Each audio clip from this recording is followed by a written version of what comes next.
Уважаемый Мамлет Шарипович, спасибо, что приняли приглашение, приехали. К сожалению, не удалось повидаться раньше в связи с этими эпидемиологическими обстоятельствами. Но я очень рад видеть вас в России, в Петербурге. Завтра еще будет возможность пообщаться с нашими коллегами и друзьями из других стран и Евразес, ДКБ, поговорить перед Новым годом о том, что сделано, посмотреть в следующий год. Что хотел бы добавить? У нас в прошлом году произошел некоторый спад, как почти со всеми нашими партнерами в торгово-экономической сфере. Торговый оборот упал свыше, чем больше 15%. Но зато в этом году свыше 45 уже рост. То есть мы все, что потеряли в прошлом году, вернули и еще нарастили. Таджикистан один из наших верных, надежных, близких союзников. Мы развиваем отношения очень активно по всем направлениям.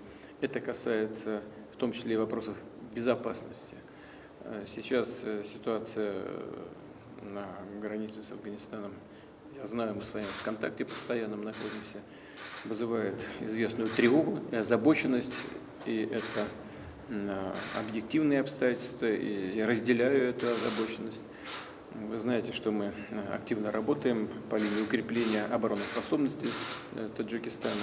В последнее время, в соответствии с нашими договоренностями, были осуществлены необходимые поставки вооружения, техники для того, чтобы укрепить вооруженные силы Таджикистана, с тем, чтобы Таджикистан мог эффективно противодействовать любым угрозам, которые исходят извне в отношении вашей страны. Ну и наша военная база, которую мы с вами создали в свое время, она все-таки развивается, она является одним из значимых элементов безопасности в регионе. Знаю, что вы тоже в контакте постоянно с нашими военными, контролируете ситуацию, помогаете нашим военным там, для того, чтобы они жили в нормальных условиях. Будем работать и дальше по этому направлению.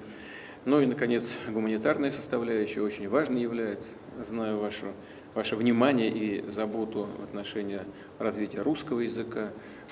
Он развивается очень хорошо при вашей поддержке. Много очень желающих изучать русский язык. Это и понятно, потому что в России проживает сегодня на временной основе и работает около 1 миллиона человек из Таджикистана. Если в позапрошлом году они перевели домой где-то 1 800 000 000, то в прошлом году, в связи с этой пандемией, конечно, количество людей сократилось, работающих, где-то 1 700 000 000 получилось. Но, как и договаривались, мы с вами решаем вопросы, связанные с этими миграционными потоками, с тем, чтобы поддержать и экономику Таджикистана, и людей, ну и наша промышленность, экономика в целом, строительный сектор заинтересованы в привлечении квалифицированных и трудолюбивых людей. Мы говорили о том, что вот как раз подготовка в рамках изучения русского языка является самым верным способом адаптации людей для того, чтобы они могли спокойно работать, чувствовать себя комфортно.